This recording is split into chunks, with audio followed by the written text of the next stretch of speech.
Oh, that informal settlement was so touching. There were people who invited us into their humble homes.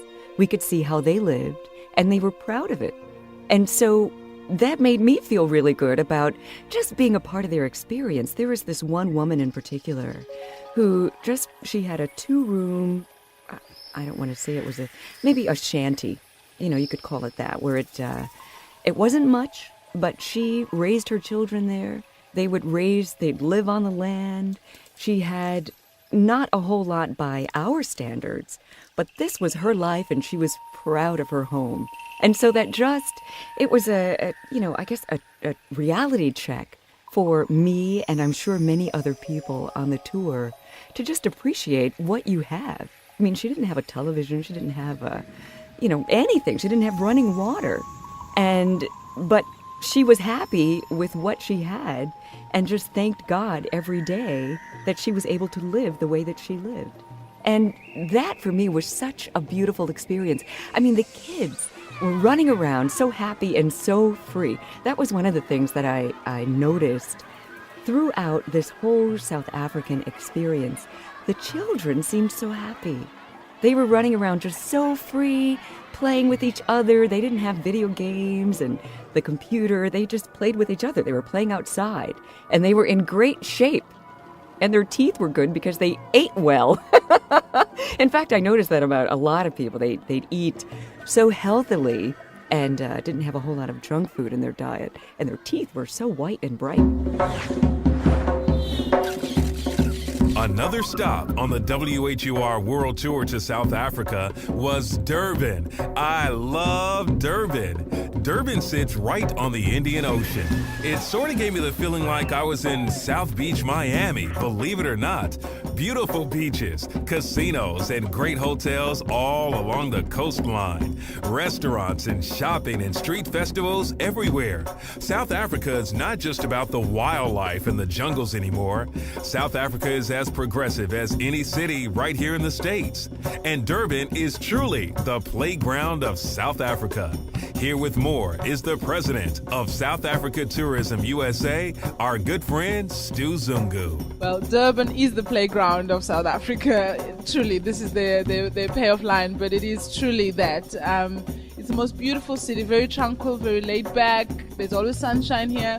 It's on the east coast, so it's along the Indian Ocean. It's got the most amazing beaches, which you saw. These are the blue flag beaches, which in standards really are some of the best beaches that you'd find in the world. And it's a beautiful city. It's an eclectic mix of different cultures. You've seen the biggest group of Indians living outside of India live in South Africa, and Durban is where they all arrived, and it's the most beautiful mix of cultures. And the Zulus, you got to see the Zulu dancing, the Zulu culture, the depth of it. It's all from here. So the province is called KwaZulu-Natal, the city is called Durban, and it's the playground of South Africa. People in South Africa and in this area particularly are very industrious. As you saw, the flea market, it's things that people produce themselves. It's not stuff that they've imported from someplace. It's stuff that they've produced. And I think that's the beauty of shopping, because you know that you are, by shopping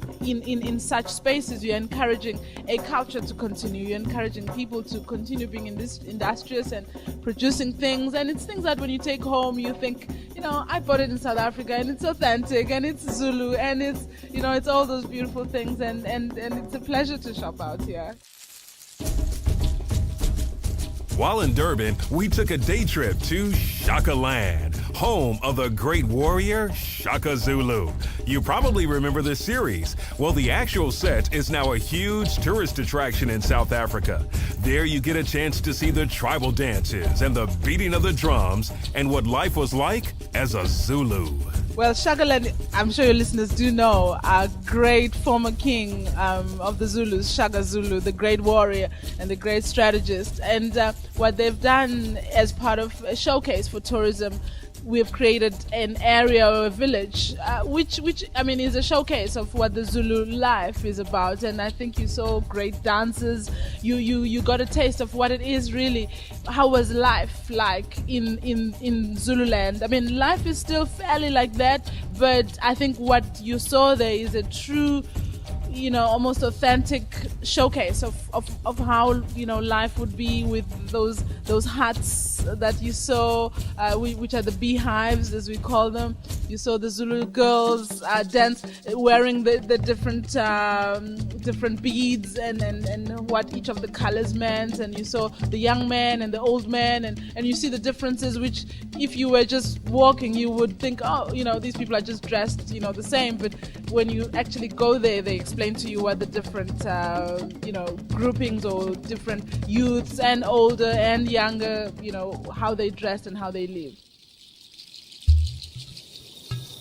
We also visited Botswana and stayed a few nights in Chobe at the Chobe Safari Lodge. This 4-star property sits right in the middle of the wildlife. So if you love seeing the animals in their natural habitat, the Chobe Safari Lodge is the place for you. And what was really special that first night that we got there is one of our vehicles got a chance to see a live kill. Now, it may sound a little gruesome, but it's nature. We're there, and this is not a zoo that we're going to. This is wildlife in its natural form, and animals in their natural habitat. And near the waterbed, I believe it was a gazelle or an impala that had gone down to get a drink, and a crocodile came up and took him under.